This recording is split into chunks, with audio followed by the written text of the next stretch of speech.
It's My Right Stuff with your host, Grammy Award-winning record producer and inventor, Toby Wright.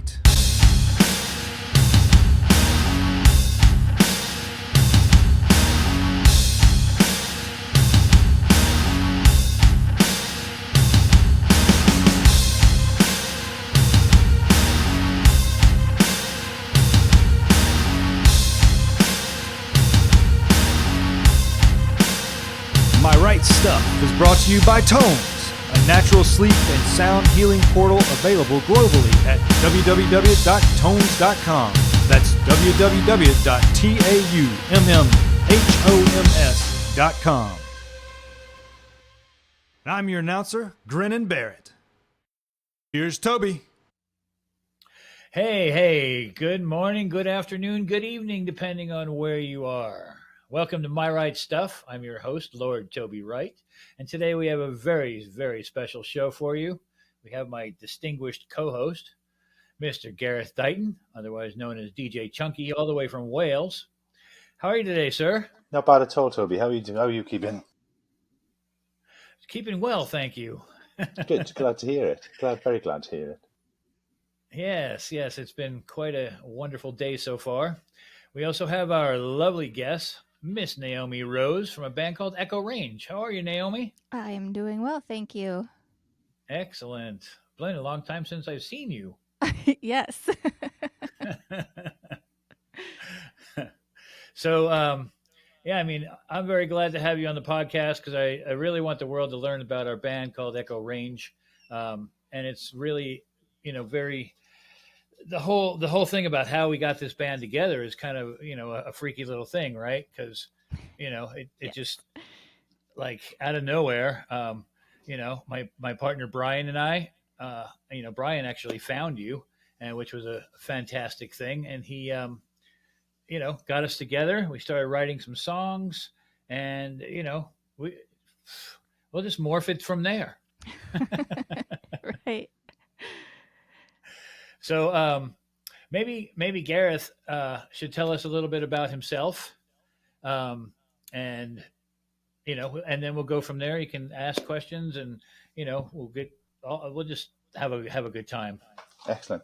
Well, hello. My name is Gareth. I'm also known as DJ Chunky, and I live in the South Wales Valleys in the UK. I always lived in Wales since I was but a wee young scrap of a thing. I've kind of moved around Wales a little bit. I don't have a kind of stereotypical Valleys accent because I've lived in different parts of Wales, so I've got a weird kind of hybrid accent. I do have a tendency to talk very quickly, which is a Valley man thing. So if I am talking too quickly, please don't hesitate but to tell me to calm down a little bit. I am being quite mindful kind of as I'm talking, because I do know that once I get on a roll, I can just kind of reel it off, if you know what I mean. That's great though. I've kind of been a lifelong music fanatic, really. I describe myself as more than anything else. I don't just like music or enjoy music. I kind of like, if I like a band, then I'll kind of go and source everything by them. I've got that kind of little bit of a fanaticist element to me. And I've been doing my show, Chunky's Choice Cuts, for 10 years in a couple of months' time. And that kind of came about that there was a local station that was called Dapper FM that was set up by some friends of mine. They asked me to be involved with it initially, but it kind of wasn't the right time for me when it first launched. And then I joined a couple of years later through Dapper FM. We were in one premises, but we kind of had to move home. We moved into a local music venue called Jack's in Aberdeen.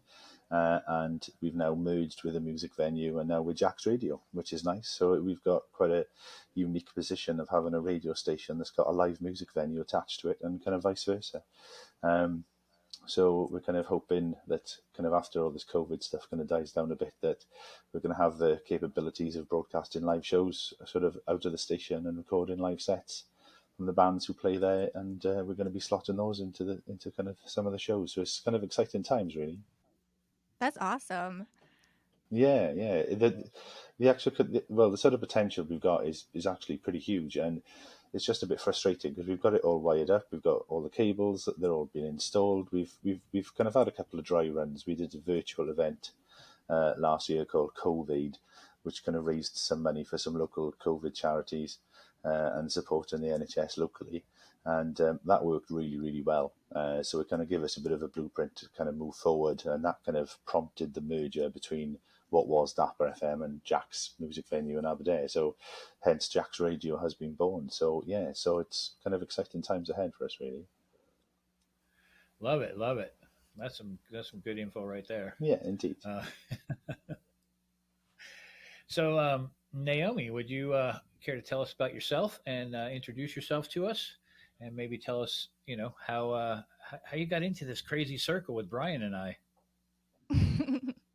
Yeah, well, I grew up in a house where music was, I don't know, just part of everything. We would make up little songs for baking or memorizing our spelling lists or whatever in school. My parents had us involved in church right away, and so I have two sisters. I'm the middle kid, and my dad plays guitar. And so we would always get involved in special music at church where from a super small age, like I remember being on a little like stool because the microphone, even at the lowest setting, was still too tall for me. And so that's how young. Probably even before I was out of diapers, my parents and my sisters and I were involved in the church with music. And that kind of grew to me writing. Well, I grew up to be in my youth group band, and I have things to say about that. But the good thing is being in an atmosphere where you have to kind of like ad lib and like move with the spirit, quote quote, when you're a musician, you learn how to pick up on people's your other musicians like live cues and just their habits and their tendencies, and you have to kind of ebb and flow and follow and kind of be a mind reader sometimes of where the music's going to go. Right. And how to fit in instead of being the star or whatever. You have to take a back seat and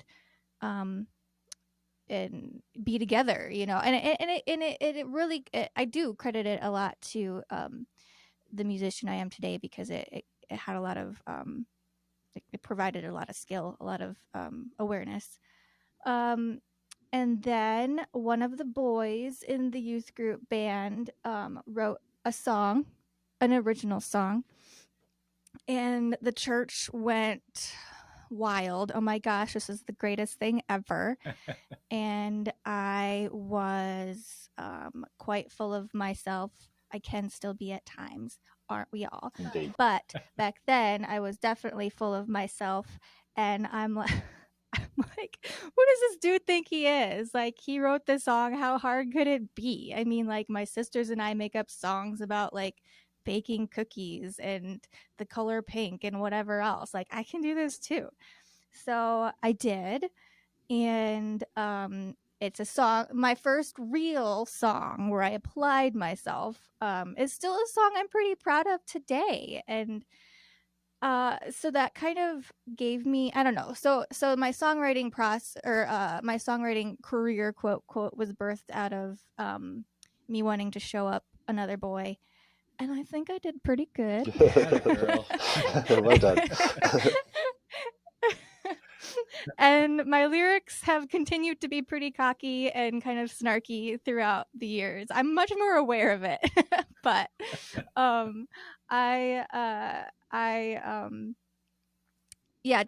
continued my whole life just making music, using life experience as my inspiration. I came into this little circle at a weird time because my social media had been hacked by some, I don't know, crazy, I don't know who he was, but it was horrible for me because I had worked so hard to gain this organic following, and have it be taken away in a flash was quite, devastating.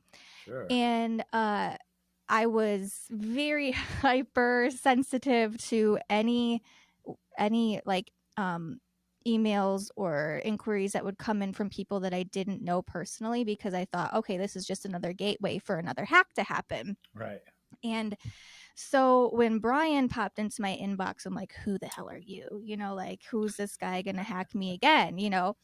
And he was kind of name dropping, telling me about, you know, that he and this Grammy award winning producer saw my music on YouTube. I'm like, yeah, I bet they did.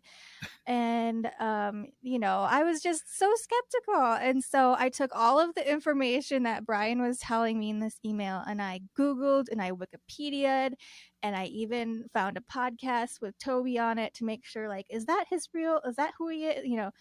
I confirmed that these guys were real and legitimate, and I thought it would be fun to give it a try to write music with these guys. The kind of I guess workflow that we had was, I was sent a very large folder of music beds, Right. music with no lyrics or melody, and y'all said pick one and write a melody and write lyrics to it. And I was kind of a little nervous, because I am very much a pop rock artist. Right. That comes easiest for me. And this stuff that I was listening to, these music beds, were definitely not pop rock. They were very much industrial rock type stuff. Like, what the hell am I gonna do? I don't know. So I'm like, well, I'll just write a pop melody over top of this stuff and see if it works. Sure. And I think it did. You know, I think it was kind of cool to I think it's cool when genres kind of intersect, because it makes it more accessible to a larger audience. Yeah, totally you know, agree with like with Tool or Pussifer, like Maynard, I forget his last name. He's very much in the industrial realm, but I feel like he has some melody lines and some harmonies in there that kind of make me like to listen to it, because it does kind of have that pop feel to it. I don't know if he would like me saying that, but that's how I interpret it. Depends what mood he's in, I think. So anyway, I think so too. Yeah. I really do. I heard a song of his this morning that I hadn't heard before, and I'm just like, man, like, I think he was in a positive mood when he wrote that. Anyway, but so I kind of had the first song that I wrote lyrics and melodies to. I kind of I was still a little cautious, because I hold my lyrics very near and dear to my heart. They usually are a very raw expression of myself, even if they come across as kind of snarky and snotty and funny. You know, they still come from a very deep emotional purity within me, I guess.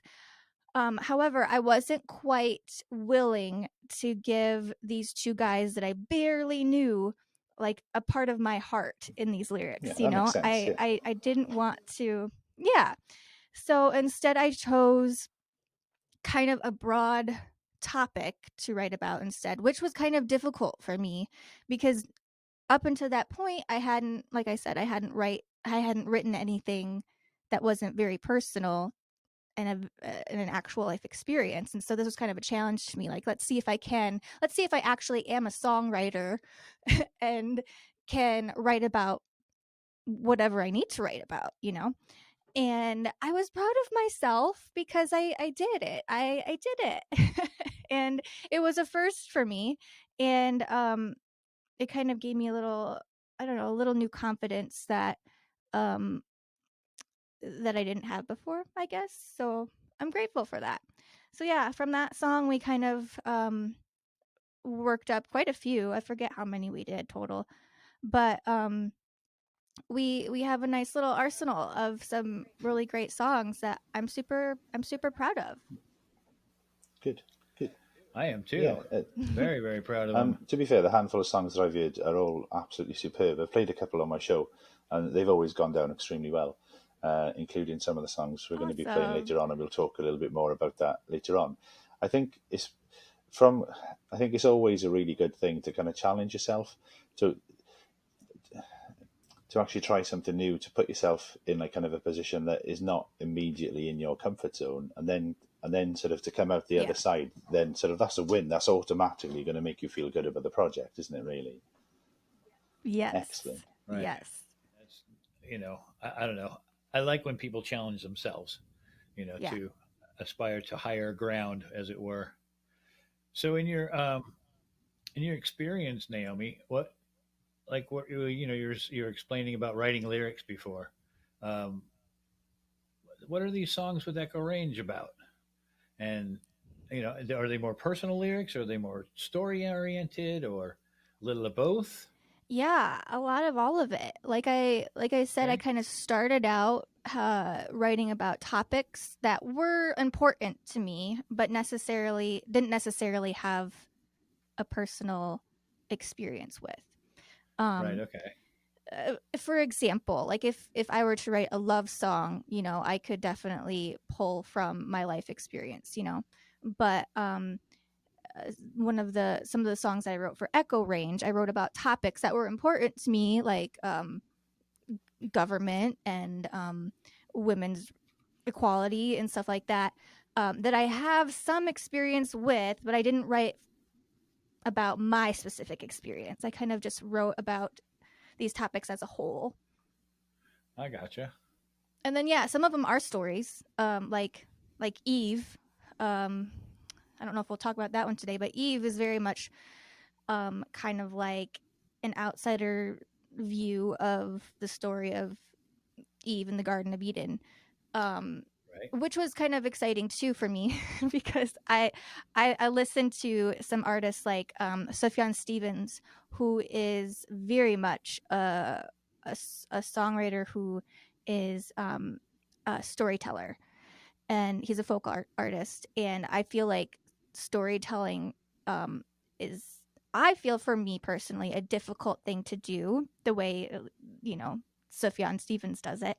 And so Eve was kind of my trial, like, can I tell a story but kind of make it like I don't know, broad, instead of like, these are the details that happened. I don't know, I think it kind of was bridging a gap between like being a viewer of, an outside view of what happened in the Garden of Eden or whatever, and kind of also telling a story about it. Yeah, that's like a really interesting take on it as well. I like it. Yeah, I like that. I like that idea a lot, actually. What was one of your favorite songs? One of my favorite songs?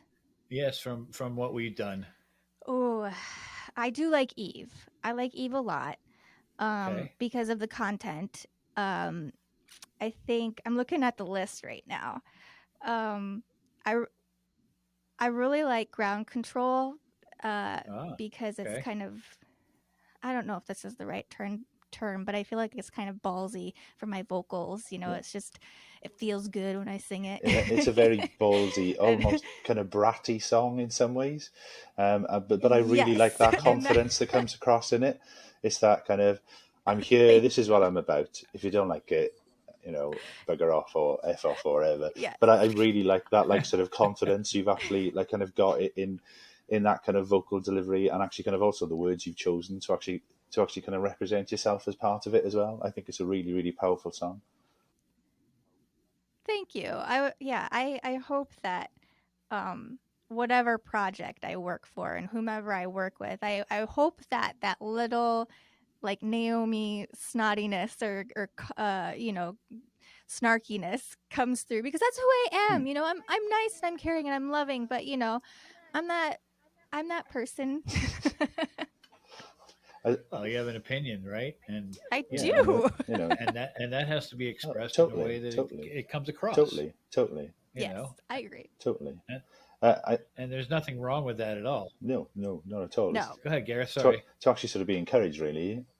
And that's another thing too, like having like a this is who I am personality just as a person and in your art, no matter what it is I don't really believe anybody that says they don't care what people think. I think they're lying on some level. I think we all care how people observe us. Of course. Whether we choose to change ourselves or not is another topic. But it is kind of it's a vulnerability because you have people that accept it and are like, yes, like I get it, and you kind of find your I don't know if tribe is the politically correct term to use, but you kind of find your circle, and Sure. and the rest kind of fall off. Yeah. Not that you want to create enemies or anything with anything that you create, but no one can market to everybody. I think finding your people, finding your market, and just like being comfortable with who you are and where you're at with it. Totally. It's just refreshing. That's awesome, and I think it's really important to actually kind of try and be as authentic as possible in actually those kind of situations, really. For sure. Obviously, there's several of your songs that I've been playing on actually the show that have gone down really, really well. One of those is Hellhole. So should we have a listen to a bit of Hellhole, and then I'll ask you some questions about it. How does that sound to you? Yeah, let's do it. That Excellent, sounds cool. great. Maybe I'm the daughter of the devil himself. Say your prayers if you wanna save your soul. Catch your breath as you're running to the bottom of this hellhole. To the bottom of this hellhole. Coming in hot 'cause you're nothing but ice cold. Watch your back, oh I'm coming after everything that you stole. After everything that you stole.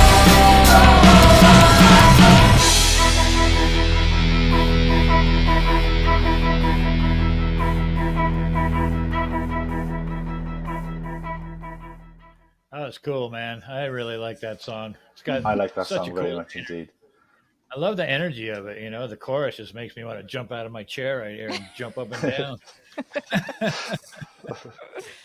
I was finding it hard not to as it was going on. I was kind of like imagining I'm usually in the studio by like sort of myself when I'm doing the show, and quite often Right. I'll actually kind of throw some shapes to what I'm playing. Granted, yes, they're not always very good shapes, but they're shapes nonetheless. Right, No, I call that ugly dancing, and There's nothing wrong with ugly dancing. it's so freeing. It's the best kind of dancing. It's cathartic. I mean that with my whole heart.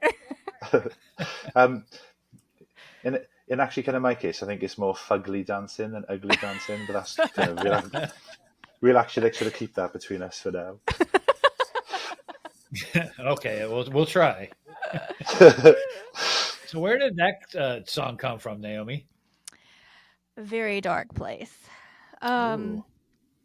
That kind of, those lyrics kind of came about from the time frame when like Harvey Weinstein and all those big quote quote powerful quote quote men were being brought to attention by all these victims, and I was feeling it, man. Like this is one of those things where I personally do not have the experience to share with some of those victims. I have different experiences with, harassment and just what it is to be a woman in Right. society, which is, we can talk about that later. But just that whole kind of, it just felt like this huge cloud, this dark cloud over like, just the controversy of it all, and why was there a controversy? Like, my mentality is like, believe the victims first and then figure out what we're going to do about it. And I feel like it usually is never that case. It's usually you side with the abuser and you call the women crazy. And God, that just burns a fire in my soul, man. And like Man. the second verse talks about what's behind closed doors. It's not forgotten. Right. That it kind of also transitions into children are sex trafficked and Absolutely. abused in our homes, in our churches, in our schools, and they're so pushed aside and not listened to, and children are not resilient. They are not, and neither are women, neither are men. We're not resilient creatures. We hold trauma and we get by. Hopefully we get therapy and work through it, but it's always part of you, unfortunately, whenever you experience abuse. And most of the time you will never ever get justice. Most of the time you will never even get listened to. Right. And it hurts just to even think about the individuals that don't get to have a say and experience it on an ongoing basis. And so this is just kind of my song where I pretend that I can fix it all and drag them all the abusers to hell and All right. let them stay there and rot. It's the best place That's what for them. that's what they deserve, Oh, totally, And totally. I don't think this necessarily fixes anything, writing a song about it, but I do know that when you get somebody that believes you, and when you get someone that is vocal for you, even though that doesn't fix the problem, at least there's somebody that will be there and listen and strength in numbers, believe isn't it? you. There is. Yeah, totally. There is. Yeah. Yeah, totally. There's actually strength Yeah. in numbers, and I think the more people that added their voice to that campaign, the stronger and stronger that it got. I mean, Yes. kind of, I've got friends who've worked in some elements of media, and yes, you hear stories about the casting couch, and kind of, Right. if you actually kind of want this role, then X, Y, and Z is expected from certain people. And I kind of think it was about time that actually that lid was actually sort of blown, was actually kind of blown off it, really, because it's kind of a complete abuse of power by rich white men, predominantly, isn't it? Really. Yep. Yes. Sad but true. It And is. that Yeah. goes, that goes down to every present day thing that's in the news and all that kind of stuff. And to me, it's very disgusting, and I'm not really sure why people can't just leave each other alone, love each other, and support each other. Yeah. Oh, totally. I've never understood any of that. But thank you for bringing that to our attention, Naomi. That song is, as I like to say, butt kicking, because it makes me feel right. It's a ballsy tune. Exactly, and it needs to be There's right. You nothing wrong can't, with write you couldn't have that subject matter with some little strings and a little violin. It just wouldn't come across as powerful as that one does. Yeah. Totally. Yeah, at least the way that I want to express it. I do feel like there's people that can have the quiet, still voice, that are more behind the scenes, which is valid, but it's not who I am, So this is my version of the battle cry and what it would sound like. That's awesome. That's perfect. So we've written a whole bunch of other songs too, right? Oh yes. Ooh. Gareth, do you have another favorite on there? I back to the ones that I've heard so far. I particularly like When I'm Older, and I particularly like Ground Sort of Control. I'm pretty sure the Ground Control was the first track I played by you. It was the first track that actually kind of Brian sent me, and I kind of listened to it, and I kind of tried to explain it, and I kind of described it to my listeners as being like noisy pop, because you've got those, you've actually kind of got that kind of pop like kind of sensibility that actually kind of your voice and your melodies bring to it, but then you've got that noisy kind of industrial background, and it's a really nice marriage, like sort of between the two. My big thing musically is that I love artists that can take a sound and kind of play around with it, and I really liked basically the way that you guys have kind of done that. A quick question I'm going to sneak in quickly. Obviously, put your hand over the screen and actually kind of cover Toby up. What's Toby like to work with, really? No, I actually can ask that question. Where's Toby? Can't. So actually, kind of, you can put your hand over like to Toby and actually kind of tell me. I don't hear anything. No, I mean, it was great. The kind of the way the flow went was I first kind of I would write stuff, send it to Brian first to get like the first mix, and see what fits, what doesn't. Then as far as I knew, or as far as I know, Toby got everything next in line, and kind of would give me feedback every once in a while, like, hey, maybe this chorus should be this way or that way. And I didn't like it, but you know, that's the selfishness that you have when you are a solo artist, that and Yeah. I'm the complete boss of all the music that I make, and I get the final say, and what I write is the Yeah, best thing totally. ever. Totally. But when you Totally. collaborate with people, you don't get You to do wouldn't actually that. put it out otherwise, unless you were happy with it, would you? I suppose. No, yeah, and that's the thing. Like, whatever form that it ends up with, it's still it's part of who I am, and Yeah. it's really interesting how your ego can kind of go like that. For the people that are listening, I'm waving my hand up and down like a wave. It ebbs and flows, because first your ego is a little bruised when someone's like, yeah, I didn't like that, let's do it this way instead. The first Yeah. reaction is always like, no. No, what I did was good, Right. it's But I fine the way meant, it is. yeah, yeah. But I like But sort of meant it to be that way. right. I meant what I said. But no, it's interesting though when you just are like, okay, fine, I'll see what it sounds like doing it a different way with Toby's or whomever's expression, or examples, or Suggestions. ideas, suggestions. Yeah. And this is with anything that I do art related, like with my graphic design stuff that I do for people. Hey, let's take your ideas and let's switch it a little bit and put this in there instead. And there's always that hesitation at the end, but when you incorporate other people's ideas, when you're in this collaboration thing, it's like, okay, you hear it and then you're like, you go through this demo love. I call it demo love, when Right. you still in your head are wanting it to sound or wanting it to look how it used to at the very beginning in the demo phase or whatever.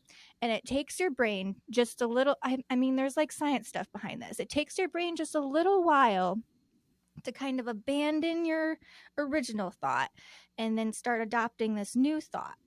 And then once you've once I've had enough time to kind of let it marinate, and kind of just let the demo love escape my brain and just listen to how it is now, a lot of times it ends up being better than the original version, because there's multiple talents working then. It's multiple ideas. Right.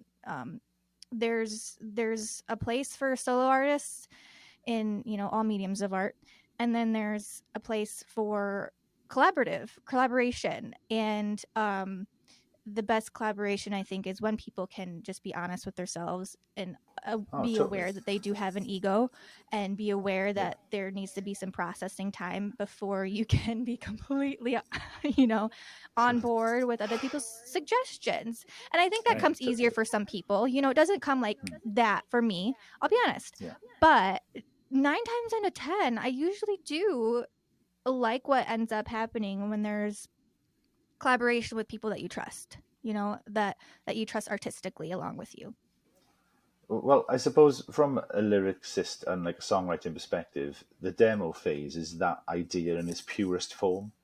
It is. You've sat down and you've had that idea and you've molded it and you've shaped it and it's technically become your baby. And then Yeah. it must feel like you've handed it to somebody else to actually kind of raise until they're 5 or 6 years old, and then they're giving you Yeah. kind of like a toddler back then, if you know what I mean. That's a Right. great analogy. Yes. But yeah, the songs are always like little babies, right? They are. Don't touch my baby. It's perfect the way it They is. are. But the collaboration is a beautiful thing, because Yeah. I've been in many forms of collaboration, right? And it's you always have what you start with to begin with, right? So Mhm. why wouldn't you try and make something a little bit better, or more universally what's the word I want? Understandable, if you will. Yeah. Mhm. To where it means something, might mean something to Gareth. It might mean something completely different to me, and it means Yeah. the exact same thing, to you, Naomi. And it Mhm. just in all of those collaborations, I think we're all there for the best of the song, right? And Yeah. I just want that song to be the best that it can absolutely be, And And if that, go that's ahead. what kind of like saves the, or like helps me personally bridge the gap between the demo love and the let's be collaborative. Like Right. what is the goal? Is the goal to make myself feel good and like I did this all by myself, or is the goal to make a really good quality piece of art? And the song is the winner, and I always kind of also have to adopt the mantra or whatever of this is not my last good idea. It will never it will never be my last good idea. Yeah. And if they, if this lyric or this melody or whatever isn't right for this particular song, then I get to use it for something else. Like I feel Exactly. like nothing goes to waste, so no one loses. Right. Win-win, baby. Yep. Oh, totally. Well, we mentioned When I'm Older. Do we want to take a little listen to that one? Yes, Yeah. please. Excellent. Well, here is When I'm Older from Echo Range on My Right Stuff. I need to tranquilize me with your sound. Maybe when I'm older, maybe when I've seen the light, maybe when I stood tall and took the fall, then maybe I could make it right. Maybe when I'm wiser, maybe when the curtain falls, maybe when I've done my time and past my prime, maybe then I could lose it all. Maybe when I'm That's pretty cool. It's very cool, isn't it? Going back to the reference I made earlier to actually kind of noisy pop, you've got Yeah. that kind of beautiful vocal line, you've got that melody, that song essence that wouldn't sound out of place in kind of many kind of like sort of Billboard kind of top 10 pop hits. Yeah. But then you've Right. got such an array of interesting kind of musicality and kind of a really interesting choice of instruments actually going on in the background that just Mhm. gives it that bit of spike, that bit of something really, really different. And Yeah. I absolutely adore that. I really, really like that, but very, very much indeed. The dichotomy, right? And Oh, totally. it's like Beauty and the Beast. I You love know? dichotomy, like in art, in outfits, in music, in personalities. I love it. Exactly. Conversation. Yeah. It all breeds great things between humans Yeah. and or can Yeah. and I think that the dichotomy in music is just it's fabulous. I love it as well. Good job on that one. um hmm. What's it about? Did we go over that? Yeah. Okay, so I think Brian and Toby know what this is about, so they probably won't be surprised. Gareth, you might be a little disappointed when you find out what it actually meant to me. First, a little backstory. Um, this song is kind of similar to some of the other songs that I write. Like, sometimes the lyrics come first, sometimes the music comes first. In the case of Echo Range, music came first, and I would go through these songs, and sometimes they wouldn't speak to me at all, and then sometimes there were songs that um I'm like, yeah, I like this one. I think I can write to this one, and then I try to craft from that. But then there's other times where it's like certain words or certain lyrics like this sounds dumb, come out of the ether and kind of like Yeah, give no. themselves to you, you know, like Yeah, totally. sometimes I Yeah, I feel get like, that. I do get that. yeah, I feel like 'Cause sometimes songs are written for you and they're just out there, and sometimes I think it takes just a little patience and listening, and then you get to adopt that song and make it yours. And sorry, if sometimes, I can yeah, go I for can it. jump in very quickly. Very, very relevant question. You said earlier about you kind of writing your own like your own kind of lyrics and stuff. When basically you were working with Echo Range, did you approach these songs as new songs for you to write, or basically did you borrow bits that actually you'd kind of written previously and kind of see how they fitted, or was it kind of kind of like sort of a mixture of the two? Yeah, that's a good question. I started out, these are going to be brand new songs. I'm not going to take any of my lyric book and apply it because I didn't know what was going Yeah, to happen. I didn't know if they were even going to like the first song that I sent them. And so I'm like, I don't want to like quote quote waste these lyrics, yeah, yeah, you know, that I already yeah, wrote for whatever would come later.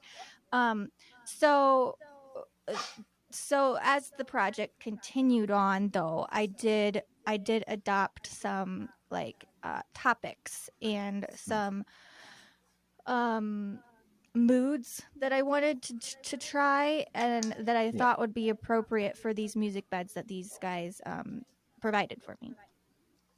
Awesome. Sorry, actually, Yeah. to actually kind of jump in, it just felt like the right No, time that's to ask that question. for sure. That's all. No, no. Just interrupt whenever. I kind of get on little tangents sometimes, Well, we all do sometimes. There's nothing wrong with that. right? Right, exactly. No worries. No, but so, yeah, so sometimes I feel like, you know, like sometimes even full sets of lyrics sometimes just kind of like fall into your lap and it's just like so easy to just like write it out. And Right. then other times there's just little phrases that come. Yeah, And this song, When I'm Older, was one of those things. Like when I would listen to it, all I could hear were the lyrics, maybe when I'm older. yeah. And I didn't know what I was going to do with it, but I knew that those few lyrics had to be part of it somehow. And so here comes the disappointing part. That's not so deep. I'm I like, haven't been okay, what could disappointed so far, though. I might add okay, that. good. Well, wait for what's next. No, There we go. so I thought, I thought, what am I in my life waiting for when I'm older? You know, like what, uh, how is this? How are these lyrics relevant to me? And Right. nothing was coming, and so I'm like, okay, what if I make this song like experimental for me? What if I disguise a really mundane topic that doesn't matter whatsoever? What if I disguise it in these beautiful lyrics and then just let people interpret it for whatever they want? You know, like Sure. somebody can make it, you know, very near and dear, or someone can make it very empowering or whatever, you know. But for me, it wasn't any of those things. It was just an experiment to see if I could make a song that was completely an analogy for growing out my hair. So I used to have very, very short hair, like shaved to my sides.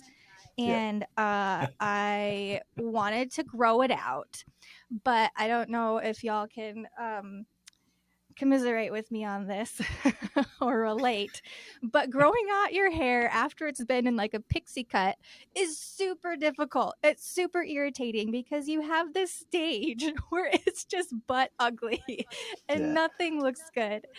When And it's that kind of in you know, between it's stage between short and long, and it's just like yes. I got naturally curly hair, and up until last summer, I had kind of shoulder length hair that I kind of grew it out for like kind of about a year and a Yeah. half, and it got Yep. to a stage where it was about that long, and it was just like it was like big So kind of you know. bouffant almost. So I am totally feeling your pain, sister. I All am right. totally totally with you there.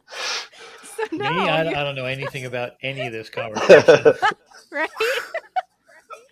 So there's that middle stage, that awful middle stage that you were talking about, Gareth, that you just want to end it. Like you're like, Right. okay, forget growing out my hair.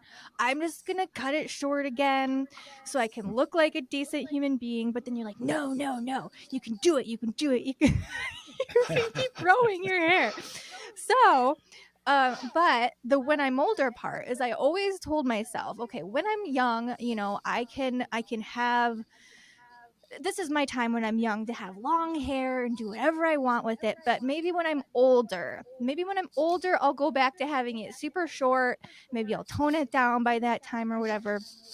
And so that's basically all it's about. I mean, there's nothing really deep about it, but like it was a good writing exercise for me because the whole thing is analogies, like the whole Yeah, thing. of course And it is. so it Right. was kind of neat to stretch myself in a way to again try to be a quote true songwriter and be able to write about whatever topic someone hands to you. You know. Right. And And I, I kind of suppose in some ways it's like an analogy for life, isn't it? Really, you know, we kind of all have things that we envisage us doing when we're younger, and then kind of you yes. get to middle age and you think, oh yeah, I'll do that a little bit later on in life. And then one day you Yeah. wake up and you're 45 and you think, whoa, hang on a second. To me, it's kind of one of those things. And I suppose you Yeah. could use it for like an analogy for anything that you kind of have like sort of an aspiration. And as human beings, there's nothing wrong with actually having aspirations and having that goal to kind of work towards, you know, at any time, whether it's like buying a house or growing out your hair or kind of making a record or actually kind Yeah. of Right. hosting a radio show. It's you know, it's one of those things. And I think sometimes having that in the background gives you that drive to actually kind of get up and do things, isn't it? You know? See, you Absolutely. just made the song so much deeper and so much more relatable. Like I'm not even being funny about it. Like that's why I it's don't actually mind you awesome, you using know? that at a later date. That's fine. Okay, yeah, maybe I'll use that analogy when someone else asks me what this is about. Oh, well, actually, Gareth I said. love it. Yeah. Perfect. So there's Well, that's another cool. question.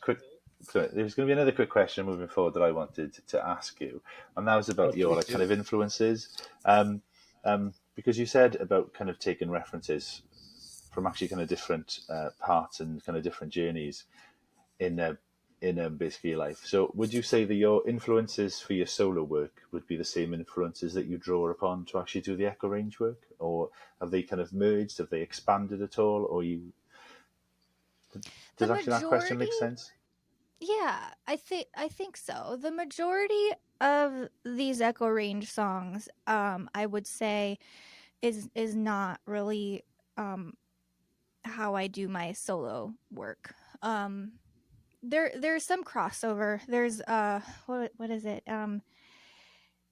I think it's careful what you no. It's please don't make me do it. Sorry, I had a brain fart. Oh yeah, That that's a that great song song. is straight personal. This is a thing that happened to me, you know. Um but yeah, with my solo work it is definitely like I can tell you the backstory to every single lyric that I choose. Um, and with Echo Range, it the majority wasn't that way. Um, it started out because I was too selfish, you know, to share my personal life experiences, but then it kind of just turned into this like stretch myself songwriting process to see if I could write beyond me. I don't want that to sound too deep, but I think No, you get not what at I all. mean. Yeah, totally. So, Yeah.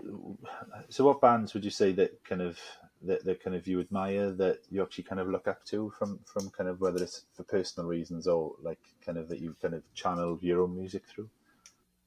So when I was um, younger, I want to be young for a while. But when I was younger, I grew up in a very conservative Christian home. And so we were not allowed to listen to anything secular, quote, quote. And so my music pool growing up was very shallow. And one of the first bands, I guess, or groups that was, I guess, presented to me to listen to on cassette tape was this band just called Acapella. And it's just a group of like, I don't know, 5 guys or so that just, the group changes depending on the album. But I would listen to that stuff on repeat, and then I would listen to it again and listen to the tenors part, and then I would listen to it again and listen to the bass part, and I didn't know I was missing out on this realm of music out there. I had no idea, and so it sounds like a little sad story that I'm listening to the song over and over and over again, No, but no, I it's thought it not was tough. great because it was like a new discovery every time I rewound the tape, you know, and heard a different part. Totally. I actually get that. I do actually get that Yeah. completely. And so that kind of like made me be able to harmonize on a dime with my sisters with no effort. And I did not understand why everybody that would listen to us in church at Special Music thought we were so amazing. I'm like, isn't this what everybody can do? But no, I guess not. But so I guess like I have to just be, you know, a little humble about it and just realize that this is a product of what I grew up with. You know, like I didn't have to put a lot of work towards like learning how to harmonize or learning how to be a halfway decent singer. It's just because it was, I mean this lovingly, but shoved down my throat. That's all I knew. That's all that was presented to me. Sure. You're exposed to it from a very early age, I suppose. Yeah. Right. Yep. So then in my like teen years, I got introduced to like Christian rock or whatever. And there was this band called DC Talk who I just loved because there were three guys again. And so it was very melodic. One of the dudes was like kind of R&B rap. The other dude was one dude was like R&B. One dude was a rapper, and one dude was like the moody pop artist, you know, song lyricist dude. Okay. But like the three of those weird combinations together, like moved my soul back then, you know. And they brought all of their genres together, created some cool stuff for that era, you know.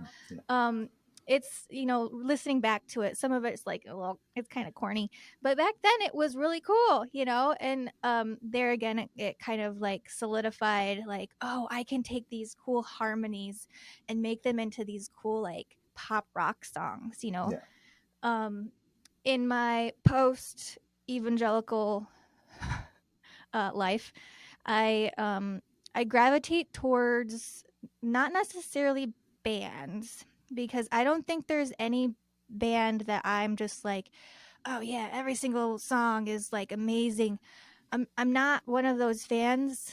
I'm more of a fan of the artist. Yeah. So for instance, like I think Brian will probably cringe, but Panic at the Disco, for instance. Super popular, super poppy. You know, a really young fan base, but that boy, Brendan Urie, he has pipes to be respected. I think that he's a guy very can clever sing. man. Yeah, I think he's very clever And as well yes. in kind of the way, like, it's quite weird because I saw Panic at the Disco probably about 15 years ago on their first ever UK tour, and my daughter is 18 nice. and she absolutely adores them. And it just feels quite bizarre that it's something that kind of I went to see all those years ago, and their first album, I think it's called Fever You Can't Sweat Out, is an absolutely, at the time I thought this is a really, really good album. They've taken elements of this and then that, and they're mashing it together and they're doing something a bit different. And it was quite weird. I went to the gig with one of my friends who's a couple of years older than me, and like, it was just full of children, effectively. Or it felt like it was actually kind of full of children. Bear in mind, I was in my late 20s, kind of early 30s at the time. And we were basically standing by the bar and we looked around and it was like all parents just kind of jangling car keys. They were kind of hanging out around us. And it was like, kind of, we actually used to be cool and hip once. We'd actually be down the front throwing our elbows around. But now we're standing at the back with the parents jangling Volvo keys, waiting for the kids to finish. And it was one of those kind of I wouldn't really say a wake-up call, but it was that kind of thing. Oh yeah, perhaps I am getting that little bit older these days. To me, it was one of those moments. But I thoroughly enjoyed them. They were a very, very kind of entertaining live band. And okay, musically, it's not really my bag now. But again, you know, when my daughter plays it, obviously the entire house hears it, which is kind of the way I brought her up to kind of listen to music. Kind of the different styles and ranges that he has got, I can see why I can see why actually that would be an inspiration to people. Yeah.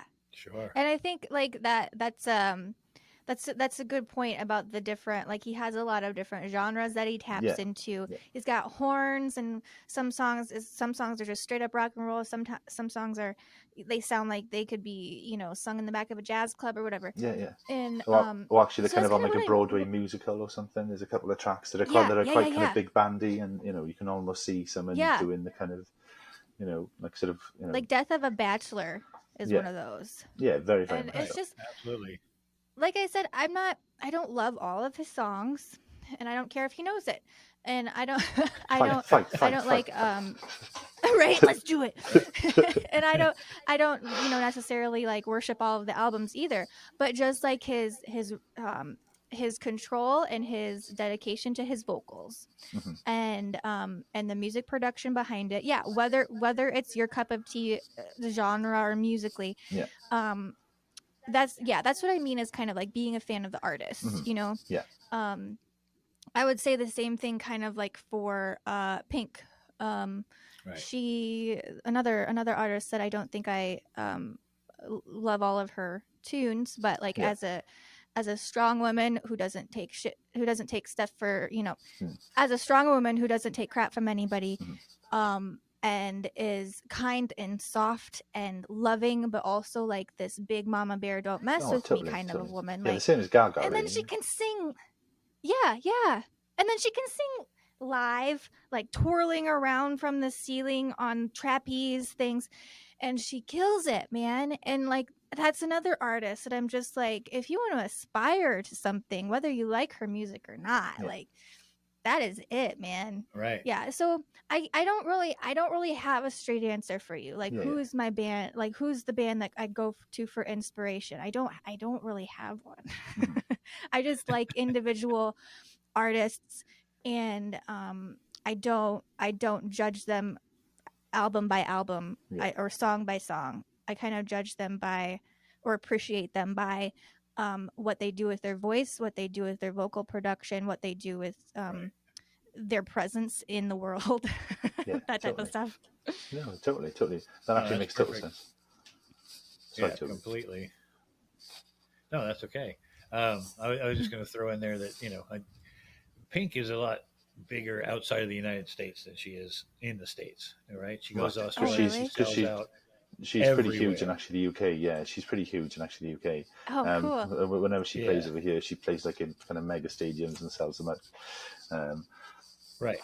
And I kind of think And there's she that can barely. Go ahead. Sorry, I was talking over you. Sorry, Toby. There's that, because that you were going to say something about her UK audience. Yeah, I think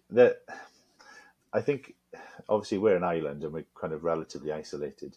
So when you kind of come Right. across kind of big stars, particularly stars from abroad that kind of come over and play the massive stadiums, you kind of presume they've got the same following kind of back home then, if Yeah. if kind of that makes any sense. Right. So kind of my Yeah. assumption was, rightly or wrongly, was that Pink would be playing the same size type of stadiums, if not bigger, in kind of the States, and kind of selling them out and kind of turning heads and kind of doing the same thing, just Mhm. because that's something that she does in this country, if you know what I mean. Yeah. Right. Oh, that's Well, interesting. I didn't know that. Yeah, and unfortunately, I think the United States is a little bit, snobby when it comes to concerts and festivals and things. You know, like, Gareth, you can throw on, a hard rock band, a metal band, and you can throw on a folk artist on the same stage back to back in Europe, and Yeah. the audience will love them, Oh, totally, right? totally. And What? and they'll stay at the front of the stage, right? Yeah, totally. And if we totally. do that here in the States, Yeah. then, as soon as their favorite artist leaves, they leave too. Yeah. Right? Yeah. It's like, I just saw my hard rock guy. I'm out of here. This folk artist sucks. I can't stand folk. Well, But, it's all about music appreciation, right? A classic in the example of that was, I went to this one-day festival a couple of years ago that actually Queens of the Stone Age put on, and it was all kind of hard rock bands throughout it. The Hives played, Iggy Pop played, and just before Iggy Pop played, they put on Run like sort of the Jewels played, and the place just went Okay. electric. There was for like sort of the kids who'd been in the pit slam dancing and throwing elbows around were then kind of waving their fists and their pistols in the air, and kind of they were actually getting as much into the hip hop have actually kind of run the jewels as actually kind of as much as they were to actually Queens of the Stone Age and the Hives and actually kind of Iggy Pop. The actual crowd just didn't move. Whereas I've been at other kind of dates where kind of different singers have come on, and you can actually see like the crowd that kind of migrates to kind of different parts of the field for that type of Right. for that actual type of thing. But there was kind of one like kind of hip hop band in actually the middle of like sort of a hard rock day, and they absolutely slayed it. And they actually kind of held the Wow. crowd there for that kind of 45 minutes. They actually did their set. They were an incredible live band. Incredible. That's So great. like what about like the really really local nobody knows you music scene? Like would it be the same like if a band that has like 1,200 followers on Facebook, like if they were playing a venue, would it kind of be the same story? Like could a folk artist follow like a metal band? Depends on the venue. Like in the local scene? It depends on the venue. There's certain venues within the local scene here in Wales that will literally cobble kind of all sorts like sort of together, and Yeah. there's a couple of clubs, particularly down in Cardiff. There's a club called the Moon Club. Every January they do like basically they do a month's worth of free gigs, and they basically put out to kind of local artists. Like I've actually curated a couple of nights there where basically I've put on local bands that sort of I've actually played on the show. And I always make a point of putting like sort of an eclectic mix out, because that's what I do as part of my show generally. Yeah. And yeah, actually, like kind of pretty much the actual crowd will turn up and actually support the bands they know, but actually then they kind of acknowledge that the other bands in the bill, whilst not being their bag, are in a similar position, and then you kind of get this kind of camaraderie vibe going on then. And that's how Wow. bands then kind of build upon things and kind of not only build their following locally, but kind of get used to working with actually kind of other artists. Right. Yeah. That's awesome. Yeah, it is. Yeah, I feel like it's a harder go in where I'm around or where I'm from. Yeah, Yeah, it is completely. it doesn't always work. But I mean, think you it know, also I would makes us- actually like to add that. Yeah, sure. So we have I think we should move along and listen to another song because I'm kind of jonesing for this next song.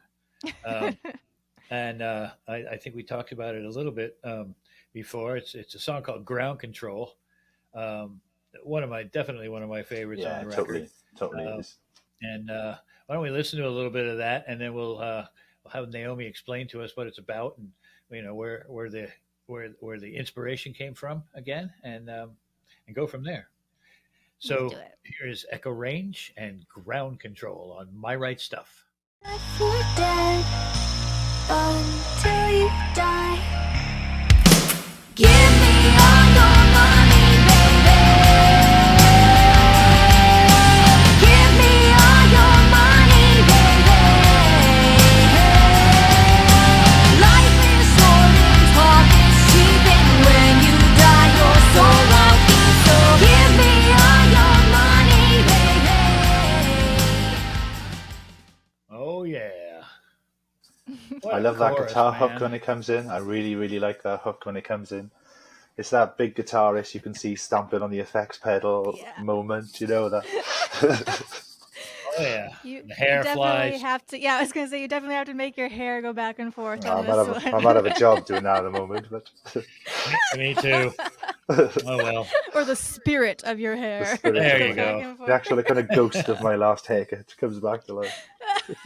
That's But I have all to right. actually buy a wig. It's just to hear that song live, just to kind of do that. Yes, when that hook yes. kicks in.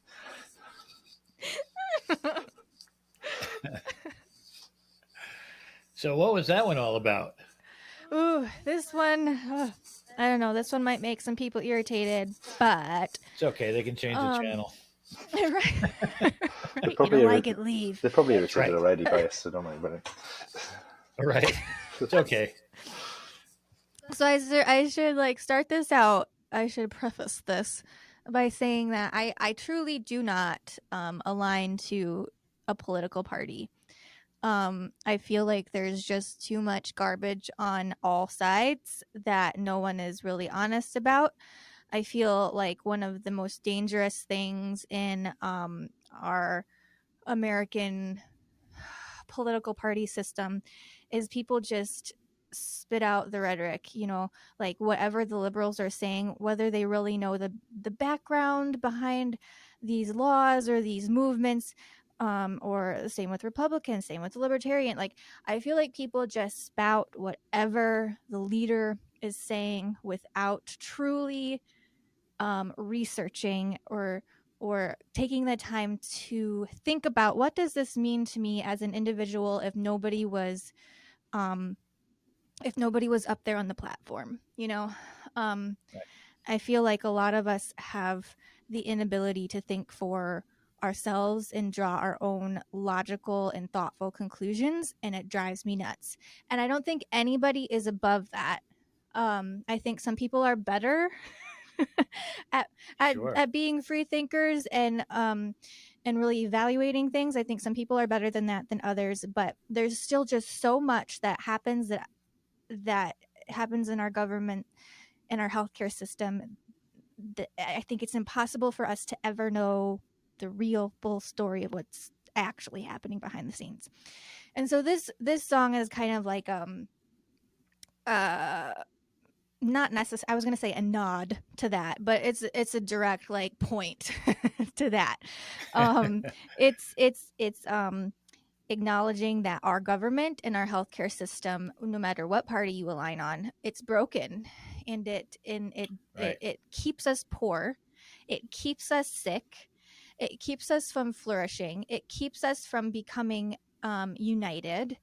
The illusion of freedom in this company, that's a Freudian slip. Yeah, that's a Freudian In Yeah, this that's a slip. Freudian Yeah. country. Oh God! Wow. I was quite telling. I We have don't to want examine our relationship, Naomi. no. The illusion of freedom in our government, and I do want to be sensitive. I know there's other countries where you truly do not have freedom. I don't want to say that I'm completely oblivious to the freedoms that I do have, but there is still so much government and healthcare control that is happening in our country that the illusion of complete freedom is the best marketing campaign that the government has Ever. rolled out. Yes. Right. And we could talk about that for hours, but to kind of summarize, this is kind of me writing a song about, let's be aware of this.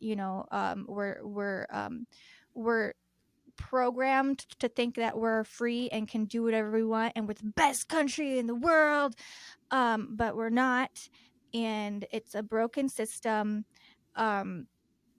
It's kind of just me wanting to be one of those. I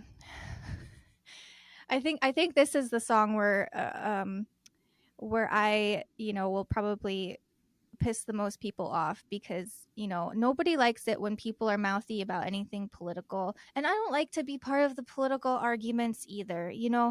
It's a hard battle that I don't think anybody's gonna win, but Right. it's important, and I think it's something that in a perfect world it'll be solved someday. I don't know how, I don't know who will help us get there. Right. But I do think we all just need to be a little more aware of the lack of prosperity and lack of health, among many other things that is happening that we just choose to believe is normal, and this is just the way it is. And I don't agree that that's okay. I agree with you completely. And I think that, that can be a big, huge discussion in a Yeah. 72 episode podcast by itself. Right? At least, yeah. Yeah, at least, right. So, thank you for bringing that to our attention, because, and in a very kind and gentle way, because you're right. There's a lot of sensitivity around all of that stuff, especially now, Yeah. in this present day. And I think that, there's too much rhetoric, period, Yeah. on both sides of the fence. Yeah. And the lines are very, very blurred Mhm. over, what is truth and what is not truth. Yep. So, we'll just leave that one at that. Yep. And thank you very much for writing that song. I really like it, Oh, thank you. and it means a lot to me. It means to me it means like we decided as soon as we hit that chorus, like you decided it's over right now. Yep. Give me that money, baby. I and that's kind of like one of the things that I tried to do with that chorus. Like, it can be sung from the government side of things. Give me all your money. Like, I'm going to take it all from you. I'm going to Sure. make it so you're not wealthy, healthy, and prospering, like, give me it all. I'm going to suck you dry. But then it can also be the exact opposite at the same time, of like us being like, enough is enough, give me my money that I Right. earn, that I need to prosper so I can do more good in the world, or relax a little more. It can kind of sway to whatever you need it to be for you in that moment. Right, but it also goes back to like abuse and stuff too, right? Yes. Like Yeah, so, totally. that comes back to hellhole, Yes. and it's a big circle that we're running right now. Yeah, those And I two think songs that are really closely related. yeah, for sure. And and thank you for bringing both of those subjects up into the attention that you did, and treat it with the sensitivity that you did. Yeah, Because respect Trying. as that's well. really important. And like, well, it's the melody too, that and your beautiful voice, the angelicness of your voice, right? That just portrays it so beautifully. Oh, thank you. My pleasure. So when we were going along making this Echo Range record, I remember, like Naomi said earlier, that we did a couple of, she didn't like a couple of things here and there, and we had to get used to working with each other. And so there was another song that came about, that is called, what was this one called again? Oh yeah, Come and Get Me. So this song, um, was it started out with another artist, right? And her name is Violet Orlandi. Um, and Brian and I have been working with her a bit, and so when you were having trouble with it, we suggested that you bring in a co-writer, right? And because we love the song, and it was, come on, Naomi, we need to nail this one. And Naomi was having a lot of trouble, A- with the chorus, right? Actually, it's opposite. That wasn't my song to begin with. Oh, what am I thinking of then? No, that's the correct story. Ooh, It's right. just switch the girls around. So that It's what? started that was that it's the correct story, but the incorrect characters. So Okay, please correct me. it started as a Violet song, and she like nailed the verses. They were Right, very personal, and like, oh, they I mean, I obviously didn't share her experience, but pulled on my heartstrings. And right. Okay, then you guys reached out to me to see if I could collaborate with her on the chorus. that's right. You jogged my memory Yeah. perfectly. Sorry about that. No, it's Yeah, good. you're right. You're right. And then you guys, you got together, right? Yep. And chatted as humans and friends, Yes. and came up with this great chorus, right? Yes. And then when it came to me, I kind of juggled it around a little bit, right? Oh. And I kind of brought things out that really, I don't know, weren't there before, maybe. Hmm. Um, but I do remember, just kind of putting a little Pro Tools editing magic in there, and moving a couple things around, and then going, wow, that's pretty powerful. And I don't know, what you remember of your experience of that, but I love this song as well. I think that you guys, both Yeah. of you, just nailed it. I would love to hear like the infancy of that song, like where it started, because I kind of came in at the very, closer to the tail end of things when I wrote the chorus. And then yeah, so I obviously, I've heard hearing the end product is like amazing. But yeah, I'm kind of in the Right. dark with like all the work that went in behind the scenes, because it's Violet's baby, that's her tune. And so I didn't need to be part of that, rearrange, like finessing process. But that's kind of cool though, because you can see like the little amount of work that I did, turn into this like huge cool song that like really um yeah, like I said, I didn't know what was going on. I didn't know what went into it. But to Right. be able to be, have your part in it, and have it turn into this great song is really cool. I've got to say, I That was haven't really cool, heard right? this song yet, so I'm really intrigued to hear this. Oh, I haven't heard this version well. yet, so I'm really looking forward to hearing this track. Okay, well then, since you haven't even heard it yet, let's listen to it. Please do, Check please. this sucker out. Let's do it. It's beautiful. Come on. And here is "Come and Get Me" on My Right Stuff. My God, you're killing me. Do I deserve to go like this?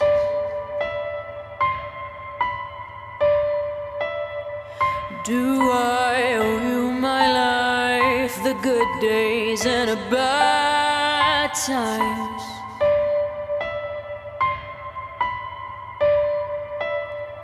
What have I ever done to grant this hatred from above?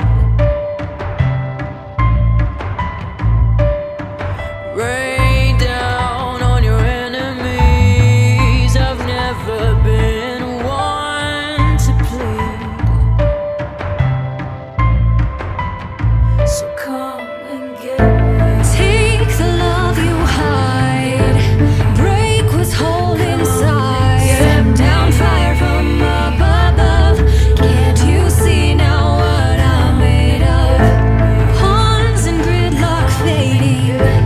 Forced to bow by breaking. That's the point of no foreseeing. Nothing left now. Come and get me.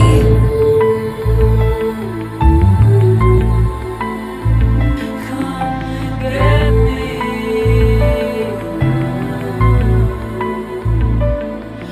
Your love is a tiny box. Yeah, my bad. I remember perfectly now. I like that very much indeed. Very spooky, right? It is really spooky. It's got a real Yeah. kind of creepy piano vibe to it, isn't it? But I think Yeah. the kind of dual vocals work really, really well on it. Really, really well. I liked it. Yeah, I guess I wasn't completely aware that my vocals were going to stay there. I thought like at the beginning I thought I was just going to write it and then I sent a vocal track like this is how I would sing it. Now do it your way. And Yeah. then my vocals stayed on there. I'm like, well, that's cool. I Like wasn't I expecting get to be that. part of this. Yeah.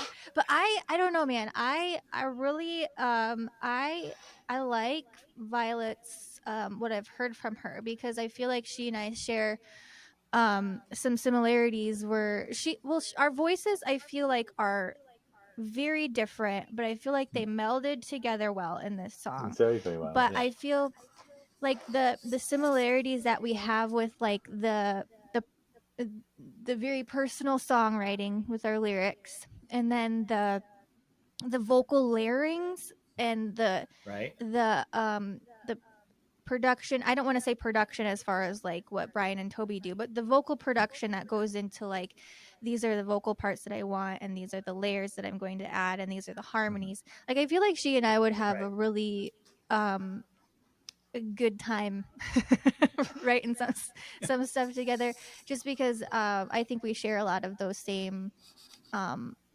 uh s- writing aspects. I think we have Values a maybe. different yes, Right. values. Yeah. I think we Values do is a it great in word. different ways and I think we sound different in those ways, but like that's the cool thing about collaboration is we have these different styles with the same mindset, or the same values. Yeah. Right.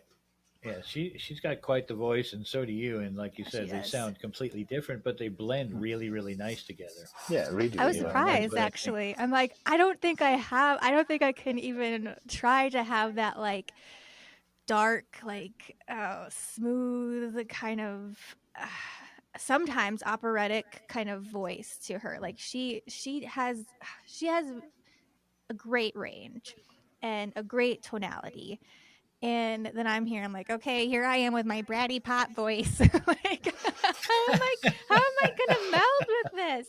So it was cool. It was cool to see how it can work together. But that contrast And works it does, extremely right? well, though, doesn't it? Really, I think Yeah. so. yeah, very much so. Yeah, and I think the world will actually love hearing both of you sing together like that. I hope so. Yeah. And let's hurry up and get this record out. Come on. I'm very, very much actually looking forward to hearing that in its like sort of entirety. To be fair. Excellent. Well, thank you, Naomi. This has been just fabulous catching up with you again. I agree. I'm really, really, really, really liking it, and I miss you. I think we need to hang out some more and write some more songs and do all that kind of stuff together again. That kind of stuff. Yeah, once we all get our collective lives back together or whatever. Right. Oh boy. Right. There's all of that, right? Yes. But yeah, I'd like to thank my lovely guest, Miss Naomi Rose from Echo Range, and my distinguished co-host, Mr. Gareth Dyton. Thank you both, and let me not forget our sponsor, Tomes, which is, if you're not familiar, is a natural sleep and sound healing portal, which may help you get to sleep faster and stay asleep longer. You can find this piece of gold at www.tomes.com. That's www.toumhoms.com. And well, thank you all again. Please subscribe to my Wright Stuff, my YouTube channel, and also my Facebook, my Instagram pages, all that social stuff at my Wright Stuff, at all of those social things, like that. And be safe, make it an awesome today, and make it an awesome tomorrow. Thank you, Gareth. Cheers. Thank you, Naomi. Cheers, Naomi. Take care. Thanks for having me. And as we say in Wales, it's quite late here. I'm going to say nos da, which is Welsh for good night. So take care and nos da. Good to no meet stop. you, Gareth. You guys take care. Have a good night. Thank you very much. Take care. Bye-bye. Thank you for watching My Right Stuff. This episode was brought to you by Tones, a natural sleep and sound healing portal available globally at www.tomes.com. That's www.toumhoms.com.